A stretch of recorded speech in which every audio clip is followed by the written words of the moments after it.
I'm Sarah Baxley, and welcome to Pinkie the Bear, my mystics, metaphysics, and mindfulness channel. And this is your astrology forecast for the week of June 11th, 2018. Cheers.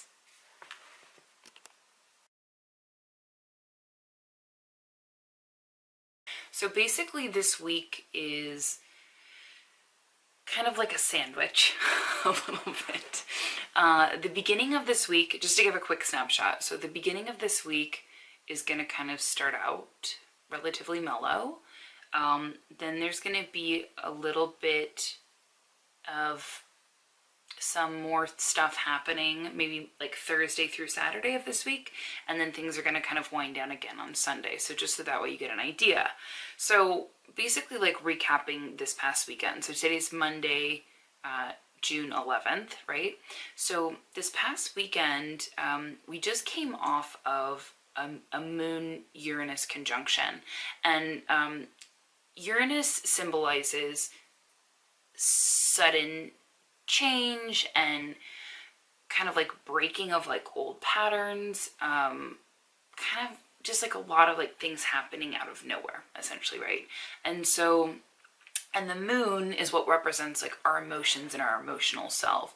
And in May, let me check the date. So it was May 15th. On May 15th, Uranus went into Taurus for the first time in like 86 years or something. And usually Uranus stays in one sign for about 7 or 8 years. So it hasn't, it takes 86 years, right? For Earth, it takes 365 days to go around the sun once, but Uranus, it takes about 86 years. So essentially, we haven't had this placement, right? It just went into Taurus. Taurus likes comfort, feeling safe, secure, you know, all of that kind of stuff. And obviously Uranus wants to break free. You know, Taurus also symbolizes like the physical body and all of that stuff. Anyway, I'm getting off track. Basically, this past weekend, since Uranus went into Taurus, right, for the first time in 86 years, or 83, oh gosh, I should know this. But anyway, it went for the first time in a really long time, since I think 1935 or something. So since it's gone in last month in May, this past weekend was the very first time that it joined with the moon. Now the moon is always changing signs, right? Because the moon orbits around us once every like 28 days, right? And so it changes signs like every 2 to 3 days. But since Uranus went into Taurus last month, this is the very first time that the moon and Uranus have been in the same sector of the ecliptic, right? They've been in the same part of the 12 division circle together. And so when you have the planet of spontaneous and sudden change joined with the moon, which represents our emotional selves, it basically means that things can feel kind of disrupted, right? Emotionally. It's possible that we got some unsettling news, or, you know, just something kind of happened that kind of came out of nowhere that maybe kind of threw us off guard over the weekend. And that was because this was the very first time in 86 years since Uranus had moved into the Taurus that the moon was also in Taurus. So we're kind of coming off of that from the weekend, right? Maybe some of us are kind of settling down. Maybe some of us received more extreme news than others. But we're kind of just toning, kind of like winding down a little bit. And so Monday, let's see. So Monday, June 11th, the moon is kind of mellow, right? It trines Pluto. It makes a sextile to Venus and Neptune. So it's kind of like in like a nice harmonious place. And it's good. We want the moon to be in a harmonious place because, again, the moon symbolically in astrology represents our emotional selves. So, but you know, we kind of came off of this like more intensity of this past weekend with the Uranus conjunction with the moon. So, you know, today, even though it feels kind of mellow, it also, you know, we're at the last couple days. So the moon goes into a new cycle on Wednesday at the new moon in Gemini. And the last couple days before a new moon hits, it's called the balsamic moon, right? It's basically, it's waned and waned and waned and gotten super, super small. And we tend to kind of be a little bit more reclusive during this time, those last couple days, like the end of a moon cycle, right? We tend to kind of be a little bit more withdrawn.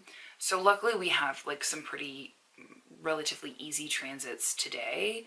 Not to say that it's not hitting the natal charts and the personal charts of some of you, but as a collective, it's kind of like a more mellow day, right? And so then that brings us into Tuesday. So again, also the moon is balsamic. We might kind of feel more reserved, kind of just more introspective, all of that. But it is important to note that Mercury, which symbolizes the way we communicate, our thought processes, all of that, it's moving into the sector of the ecliptic or the zodiac of Cancer. And Cancer is a water sign. Cancer is also ruled by the moon, and the moon governs our emotions, right? And so having Mercury, this kind of like more mentally active planet in a watery sign of Cancer, you know, a lot of our thought processes and stuff are going to be kind of wrapped around our emotions, right? We're going to be thinking with our emotions, right? We're going to kind of be more focused on kind of the way that things are feeling more, how do we say, you know, our thought processes are just going to be around anything that's triggering us emotionally or anything that's making us feel good emotionally. We're just going to be really emotionally driven with the thought processes, basically between now through the end of the month, before it goes into Leo. So anyway, so Tuesday, June 12th, Mercury ingresses into Cancer. So that means it moves into the sign of Cancer. So then we come to Wednesday, June 13th. And Wednesday, June 13th is the new moon. And the new moon is important because it's basically the beginning of a cycle. You know, astrology, it's interesting. Astrology is not a religion. It's not a science. It's essentially an ancient language. And it also is kind of like a different way of telling time, right? We have the Gregorian calendar that we go off of. Astrology really basically shows that there are cycles to life. There's cycles that are, you know, bigger than ourselves, right? We have cycles that are as small as the cycles of the moon, that are every 28-ish days. And then we have cycles as large as a whole, what we call an age, right? Like you guys have heard of like the age of Aquarius and stuff. So, and that's every almost like 25,800 years. And that's basically the amount of time for the precession of the equinox to happen, right? So anyway, so that's that. I kind of got off track for a second. Where was I going with that? Oh, the new moon. So everything is in cycles. And, you know, it really, one of the things that I love the most about astrology is that it really helps to bring kind of like a different, like an added layer of meaning to life, right? It really kind of, for me personally, it has really brought almost like a different layer of mindfulness. Like it's part of my mindfulness practice for myself. And it really helps for me to become aware of the ebbs and flows of day-to-day life. So the camera's about to cut out. So I'm gonna have to, okay, sorry for the delay. My camera got hot. So anyway, okay, so back to new moon. So we were talking about cycles, and basically, so there's long cycles that could be almost 26,000 years, and then there's short cycles that are like about 30 days, like the moon cycles. And basically astrology, as I mentioned, it just brings a layer of mindfulness to our lives, right? That's one of the reasons why I love it so much, is because it really kind of asks us to be present with the ebbs and flows of life. And if you remember, there's that song that's like, to everything turn, turn, turn. There is a season, turn, turn, turn. Anyway, that's like astrology, right? It like acknowledges that there's a season for things in life, and sometimes things happen. And so yeah, so long story short, you know, the shortest, like one of the shortest cycles that we know is the cycle of the moon. And there's a lot of things that are, you know, dictated from the moon, right? Like the tides of our oceans and all of that kind of stuff. And you know, we know like the moon is our satellite, and it takes 28 days-ish for it to go around us once, right? Earth once. So so with these moon, you know, so with the moon cycle, you know, there's almost like these little snippets of life chapters that happen once a month. And it's interesting because, you know, it's tricky because we go off of like the calendar month, right? But like actually if you pay attention and if you look at a moon cycle, from the new moon to then the first quarter moon, to then the full moon, to then the last quarter moon, and then back down to the new moon again, you really see, you know, kind of like this like progression of a story. Like honestly, like check it out, like try it, like try to apply it to your life, and you will notice, you will see. And kind of it's confusing because it doesn't, you know, very rarely does it line up with the Gregorian calendar, like, you know, the beginning of January to the end of January or something. It's usually mid, but you can see. So like a new moon is like from an astronomy perspective, right, is when you go outside and you look at the sky and there is no moon. Like it's dark, it's black, there's like nothing in the sky. And then it slowly waxes, which is when it slowly gets larger and larger in the sky. And then it hits like a first quarter moon. I mean, it has like, you know, waxing crescent and whatever, but it hits like the first quarter moon. That's kind of like symbolizes like the first turning point in astrology, because the sun, so when a new moon begins, the sun and the moon are both in the same sign in astrology, right? Like this one that's coming up on Wednesday, they're both going to be in the same sign of Gemini. And then, you know, as the moon waxes, when it hits a first quarter moon, the sun and the moon are at a 90-degree angle. And so, you know, that represents, you know, like there's some type of like tension or turning point or something that happens. And then there is the full moon. And, you know, I think we've all heard like all the crazies come out at the full moon or something, because the full moon is really like a culminating point. It's like really kind of like this aha moment that happens. And then after the full moon peaks, right, then the moon wanes and gets smaller and smaller in the sky, does its last 90-degree angle to the sun at the last quarter moon, or third quarter moon, but usually people say last quarter moon. And then it wanes and it gets smaller and smaller again until you hit the next new moon. So that's kind of like the 28-day-ish cycle, right? And I think I've used this analogy before in like some of my writings, but basically, you know, with the moon, it's kind of like, you know, like a storyline. I feel like when I was a kid, in 7th grade English, anyway, I remember when I was a kid, I was like thinking of my teacher, but I didn't want to say her name, but I love you very much if you're watching this. No. So I think of, you know, like the storyline. Basically, there's the story begins at the new moon, and then at the first quarter moon is sort of like the rising action, right? And then the full moon kind of symbolizes the climax or the peak of the story.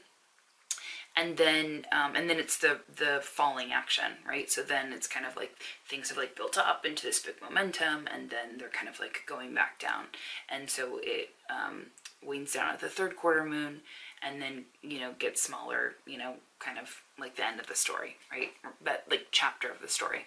So after all of that, basically, I just kind of wanted to give you an idea. So on Wednesday is when the next new moon is. So it's essentially like the next new chapter that's starting. So if you've never really been aware of like the cycles of the moon before, I would encourage you to try it. It's kind of cool to kind of see the progression of like life stories. Like, it's one of like the easiest things we could do. You don't really have to know a lot about astrology to do it. Like, literally, I think it's even on like most regular calendars. I only use like astrology calendars, so I don't know if you can see that. Yeah, like it's like got all like weird numbers and symbols and stuff, but I almost said a bad word. But anyway, but I think it's mostly on there. So if you pay attention to that, you will notice, like, there's really, you'll notice. I mean, it's literally, our life goes in cycles. It's amazing, you know, and then once we can kind of be mindful and aware of that, at least for me, it's added like a whole different level of consciousness and presence in my life. And that's one of the reasons why I want to share it with people. So anyway, so new moon is on Wednesday. So our new chapter starts on Wednesday, and it's when, again, how we said before, how the moon has gone around and now it's in the same sign as the sun, right? So the sun is currently in Gemini, which is an air sign. So it's more about interpersonal relationships. It's more of a social type of sign. It's more of an intellectual type of sign. It's ruled by Mercury, so it's very communicative, all of that kind of stuff. And when the moon has joined now with it, you know, both our hearts and our consciousness, right? Our hearts representing the moon and our consciousness, right, representing the sun in astrology, have both entered into the same area of the ecliptic, which is what astronomers call it. For us as astrologers, it's the zodiac. So you know, so this new moon, it's interesting because right when the new moon hits, there's not really any aspects. Like, there's no other aspects that are happening right when the new moon begins, okay? And, you know, so that's kind of interesting because we're kind of like starting out, you know, pretty mellow. I mean, new moons typically are kind of mellow, but, you know, we're kind of starting out extra mellow. But, you know, the thing is that's important to know is basically of this cycle that begins at the new moon, right, on Wednesday in Gemini, this new cycle, you know, we think about what's the quality of Gemini. Like, it's a mutable sign. So it's basically kind of going with the flow, right? And it's like a transitional time, right? And so mutable signs are right in between the middle of a season, where the season is what we call fixed, right? And it's kind of like mutating essentially into the beginning of the next season. So that's why you'll always find mutable signs at the end of a season before the next season begins, right? So right now we're right about to start, you know, when we're right about to start summer, right? So we're in Gemini, the end of Gemini, it's a mutable sign. And then it's the same thing, like when the sun is in Virgo, it's the end of summer, about ready to start fall. And then when it goes into, sorry, I'm trying to go through the thing in my head. And then when it goes into Sagittarius, it's right before we start winter. And then when we go into Pisces, it's like the last, you know, time, like right before we start spring, blah, blah, blah. So mutable signs kind of like symbolize transition, essentially, right? And so I think it's important to kind of note that for us, for this new moon, for this new cycle, right, of our life for the next month, that basically we're kind of in somewhat of a transitional time right now, right? Things kind of are happening, but we're kind of like moving and going with the flow. So that peaks, the full moon's going to be on June 27th, and that's in the sign of Capricorn. The sun will have already entered Cancer at that time. And so basically, like, when there's a full moon, just so that way you know, the sun is on, if you're looking at an astrology wheel, the sun is on one side and then the moon is on the other side. So it's making a 180-degree angle to each other, and they're going to be in opposite signs. So any of you, I was an artist for a really long time. I mean, I still am, but I always kind of use the analogy of color theory, because color theory, you know, like, you've heard of complementary colors. Maybe some of you have, if you've heard of the color wheel. If not, ignore this analogy. But, you know, they're complementary because they're on the artist's color wheel, they're opposite one another, right? And so they enhance one another more than any other color. But then if you mix them, they like turn like mushy and brown and whatever, and they're just not, you know, they don't hold their vivacity. But if you hold them next to one another, they enhance one another, and they're more vibrant than they would be next to any other color. And I always kind of use that analogy whenever I think of what's called an opposition, which is when one sign is or planet or whatever is in one sign that's 180 degrees, so opposite the other on a circle. So, you know, so like if we're starting with the full moon here, we're both, envision that both the sun and the moon are here in the same sign, and then they travel, well, the sun stays, but then the moon travels and it goes on the opposite, right? The opposite. So then it's the opposite sign on the wheel, and that's when you have a full moon, because there's this opposition that's happening. And it's interesting because with the opposition, there's also like an illumination, right? Like full moons like represent illumination. You go and you look out in the sky and like the moon is illuminated in the sky, like, you know, but it's also like this kind of aha moment, this like understanding of something. So though we're beginning this phase, this new moon on Wednesday, in a mutable sign in a transitional phase, it culminates on June 27th in the sign of Capricorn, which is a cardinal sign. So it's like it's a sign that wants to take action, right? And so it's almost like we're ready to move forward then. And the thing that's really wild is, so I'm sure you guys have heard of like Mercury retrograde or whatever. It's funny how I'm sorry, I said it'd take a minute. It's really funny to me how everybody kind of goes crazy over Mercury retrograde. It's just, it's something that like pop culture has like totally blown up. But you know, and it's the most noted because it's closest to the sun. It orbits around the sun really quickly, I think like every 88 days or something. So it goes really quick. So it retrogrades often, like 3 to 5 times a year, I think. Maybe like 4 or 5 or something. I think it's 4 this year. Anyway, so that's, I think, why we hear about it the most. And it's like, oh, communication, whatever. But anyway, so all of the planets go into retrograde motion at some point. And what retrograde means or is from like an astronomy standpoint is when like the planets are always moving forward in their orbit. They're never like, hey, we're gonna go backwards now. You know, they're always going forward. But the thing is when something is like one of the planets is retrograde, right? We don't say in retrograde. If I fucked up and said that, I'm sorry. I'm not gonna say the F word. But if any of the planets are retrograde, basically they appear to be going backwards in the sky in their orbit, and they're not really going backwards in the sky, but they appear to be that way from Earth. And a lot of astrology is all about symbolism. It's very, very rich in symbolism. And so, like, you know, astrologers, we kind of look at the symbolism of, wow, you know, from Earth, it appears that this is going back. And this planet symbolizes this, right? Like Mercury symbolizes communication. So when it's going backwards, it's reminding us to rethink, reevaluate, revisit, you know, all of that kind of stuff, you know, our thought process and things that we've been doing. So, but basically, so we've heard of Mercury retrograde, and on June 26th, I just want to confirm the date, on June, because I believe it's like the day, literally the day before the full moon. Yeah. Yeah. Okay, it's like a little bit more than 24 hours before. But basically the day before the full moon peaks on June 20. So the full moon's on June 27th. And on June 26th, the day before, Mars goes in, like, starts, it stations retrograde, basically, right? Where it's, you know, kind of like doing its thing and it's ready to like go backwards or look like it's going backwards in the sky.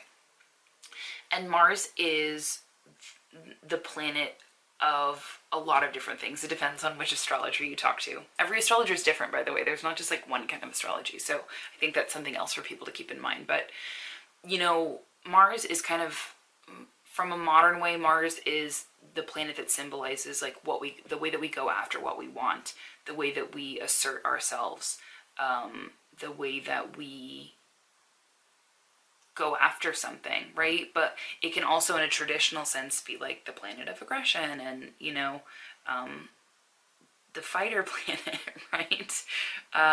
So kind of like, yeah, just like really like aggression or temper or any of that kind of stuff. But in this general context, especially when we're talking about general forecast for everybody, you know, Mars not in retrograde, Mars retrograde, when Mars appears to be going backwards, it, you know, it's kind of the time for us to, oh, and by the way, it does it only like once every 2 or 2.5 years. So it's not like, that's what I meant to say before, is it's not like Mercury where it happens freaking like, I don't even know, like 3 to 5 times a year. Like it happens like once every like 2 to 2.5 years.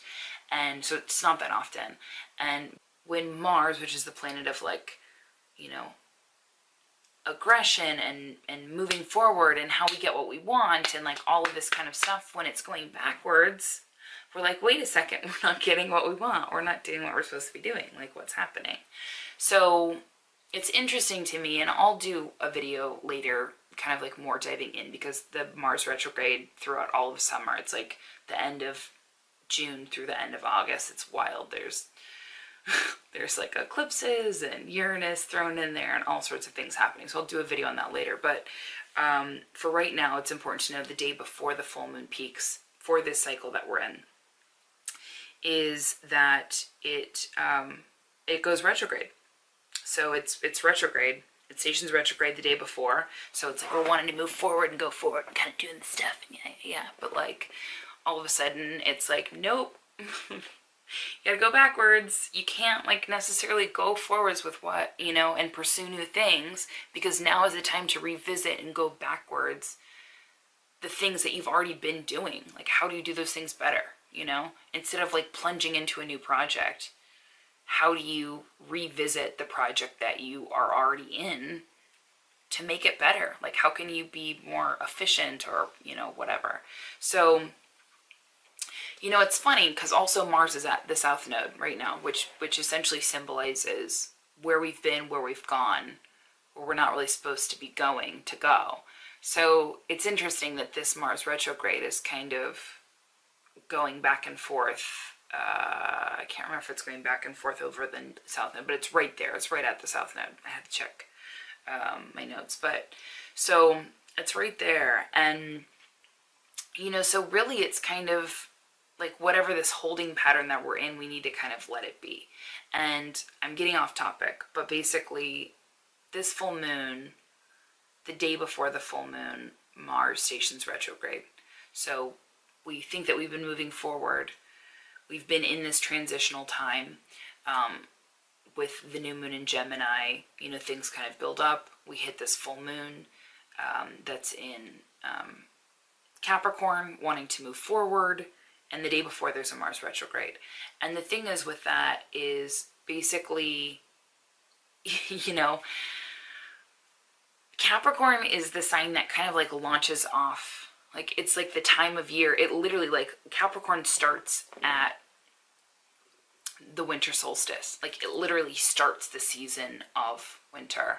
And so again, it's like initiating. It's like starting something new, right? It's wanting to like change and grow and move. And so it's almost like this new moon cycle that we're about to enter is in the mutable sign of Gemini. We're kind of going with the flow. We're kind of in a transitional time in our lives. And then when things peak on the 27th of June, the day before, Mars has stationed retrograde. And so it's like we're basically hitting this culminating point at the full moon where we're supposed to all of a sudden now like move forward.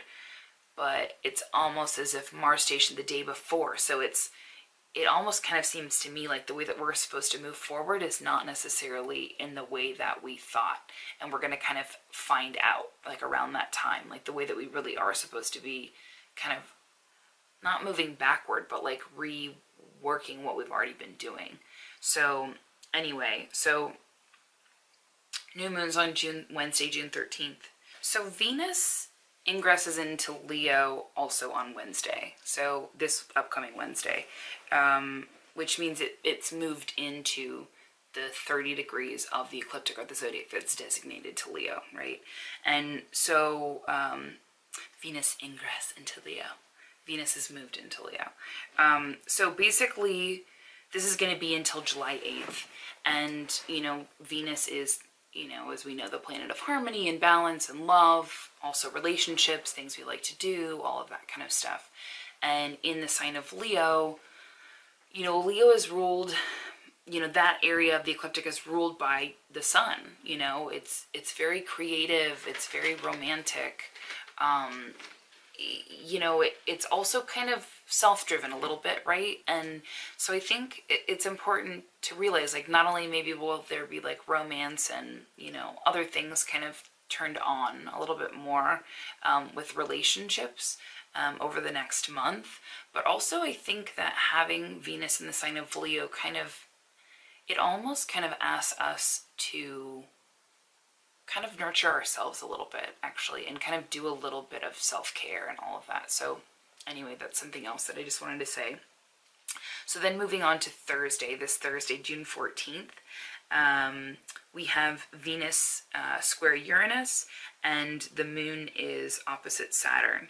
So this is kind of where the part of the week, so again, like we have Monday, relatively mellow. Tuesday, relatively mellow. Balsamic moon, we're kind of like introspective, all of that stuff. Really, you know, fairly easy transits for the most part.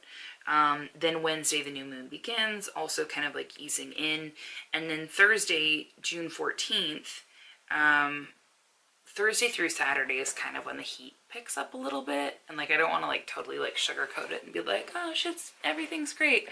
But, Thursday, June 14th. So there's Venus square Uranus, moon opposite Saturn, and basically I wrote relationship compromise. Like Venus square Uranus, again, Uranus is like the planet of like spontaneous change and all of this stuff, and Venus is like our relationships and keeping things like in harmony and all of that stuff. So when you have them at a 90-degree angle in a square, they're both at cross purpose with one another. So essentially, there's like some type of a compromise that has to be happened like within our relationships. And it doesn't necessarily have to be like our relationship, like, you know, like a spouse or like a, you know, boyfriend or girlfriend or whatever. It could be a parent-child relationship. It could be like a coworker, anything that, like a business partner, anything where there's a one-on-one exchange, right? So there's going to be some type of a relationship compromise that kind of starts to begin on Thursday. That's something that's going to kind of have to happen. And this theme kind of is going to go Thursday, Friday, Saturday. But, you know, there's going to be a compromise, and it's going to kind of ask us to break old habits, you know, old habits. And that's kind of more, yeah, no, it's just going to ask us to break old habits that maybe we've held on to a relationship. Maybe there's something that, you know, we do like in the ins and outs, you know, when you see someone all the time or on a regular basis that kind of continue to happen that you don't really think about until something happens, and then you kind of are caused to think about something from a different perspective. And I don't want to say that this is necessarily bad in the long run, but I think that it's definitely going to kind of cause us to think about things a little bit differently. And so we're just going to want to break old habits, like maybe things that like were outlived, that like aren't working anymore in any one of our interpersonal relationships. And we're going to kind of be caused to kind of see things from a different point of view. And I don't know that it's necessarily going to be a comfortable point of view. And then with the moon opposite Saturn, we're really kind of trying, again, the opposition is a 180-degree angle. So the moon's on one side and Saturn's on the other. So they're kind of doing this teeter-totter thing. And the moon, again, rules our emotions and our emotional selves. And Saturn is kind of rules, restrictions, boundaries, all of that fun stuff, you know. And any moon-Saturn aspects can kind of feel a little bit depressing. I'm not gonna lie. So having them in an opposition, you know, I put that there's gonna be kind of like this balance between comfort of the moon and long-term stability of Saturn. So then on Friday, June 15th, you know, there's kind of just this thing that's going on essentially between Thursday and Saturday of this week. there's just some tension that's happening, right? And it seems like it's kind of like relationship related. So Friday, June 15th, we have Mercury opposite Saturn, the moon opposite Pluto. Again, Mercury is like our thought processes, the way we communicate. It's in like the emotional sign of Cancer. We're kind of thinking more with our emotions. Saturn is in Capricorn. They're just like opposite. It's like rules, restrictions, boundaries. Right now they're just on opposite ends of the spectrum. We have the moon, our emotional selves, opposite Pluto, which is kind of like wanting to wield power, right? Kind of like power struggles going on with the emotions too. So there's just this kind of teeter-totter thing that's going on. And so really the peak is Thursday and Friday. So I put power struggles, also kind of maybe like us feeling like there's a potential for us to feel misunderstood, right? Through like the way that we've been communicating. Maybe we just feel like we're not being heard. And then I put maybe we're feeling misunderstood and doing things out of formality instead of out of comfort. Because again, we have this, like, both of them, they're both on kind of like the Cancer Capricorn spectrum. So anyway, so that's Friday. And then Saturday, June 16th, the moon is opposite Mars, and the moon is also conjunct the North Node. Because again, Mars is at the South Node, right, through summer. So, you know, on here, I think that Saturday is going to ease up. I think that Thursday and Friday are going to kind of be the tougher days this week. But feelings could carry kind of, I put feelings could be potentially more group-oriented versus individual-oriented, because again, that's on the Aquarius-Leo spectrum. Aquarius being the group, which is at South Node and Mars right now, and Leo being the individual, which is where the moon will be on the 16th, conjunct the North Node, which is like where the direction that we need to be headed in. And so basically, you know, potentially we could have these kind of things going on Thursday, Friday, you know, within our relationships, right? And then Saturday, it's almost like kind of things are coming to a culminating point. And, you know, it's just important for us to not gloss over our own needs on Saturday, you know. Again, because there is, you know, Venus is kind of close up to the moon, I think, with that, because it went into Leo earlier on in the week, ingressed into Leo. And so, you know, so there's an opposition there. Often, sometimes with like Moon-Mars oppositions, there can kind of be like, you know, anger can kind of maybe come out. We like didn't know where it came from. But I think that because we have Venus up there at the moon and the North Node's there and all of that stuff, I don't know that we'll really see that as much. The only reason why I'm saying that is because we're kind of coming off these harder days on Thursday and Friday. So again, just kind of keep that in mind. And then kind of wrapping things up, so Sunday, June 17th, I just put mellow. Like things are kind of mellow. I think there's like a sextile to the moon. The sun sextiles the moon. The sun's in Gemini and the moon's in Leo, and you know, they're just kind of like happily communicating with one another, but there's not really a lot of other stuff going on. Moon's in Leo on Sunday, kind of like a warmer, more optimistic, you know, moon, an emotional place for the moon to be by nature. So I kind of think that like after whatever goes on Thursday through Saturday, that Sunday's kind of the time for us to just settle down and like take a breath and take a breather. So anyway, that's kind of like, that's everything in a nutshell. I know I kind of like went off on a tangent a couple times. So again, just as a recap, the beginning of the week's going to start out mellow. Thursday through Saturday, kind of keep an eye on it, maybe bite your tongue. There's going to be kind of a little bit of uncomfortableness within our relationship somewhere in there around that time. And then again, Saturday, there might be some stuff, but it's going to kind of ease up, and then Sunday's going to be mellow again. So anyway, that's kind of just the general gist. Definitely, again, I know I've said it like 10 times, keep an eye on Thursday, Friday, Saturday this week. Relationship compromise, breaking old habits. We're finding a balance between comfort and our long-term stability. There might be some power struggles. We might be feeling misunderstood. We might be doing things out of formality instead of out of comfort. And we also could maybe be carrying the group mentality when we need to be thinking about ourselves and our own individual needs. And it's important for us to not gloss over that and what our needs are. So anyway, thank you so much for watching. I really appreciate it. I'm trying to kind of work through scripted videos versus not scripted videos, and I know that these ones are kind of a little bit longer and a little bit less concise, which sometimes drives my own personal Mercury in Capricorn. My Mercury's in Capricorn, and it kind of drives me a little bit crazy sometimes when things are not as concise and to the point and all of that. But hopefully this was educational, and if you liked the video, then like it. If you think someone else might like it, then share it. If you want to say thank you, then, you know, subscribe, or make sure you're subscribed. So anyway, I really, really appreciate watching, and thank you so much, and have a great week, and I will see you next week. Okay, cheers. Thanks again. Bye.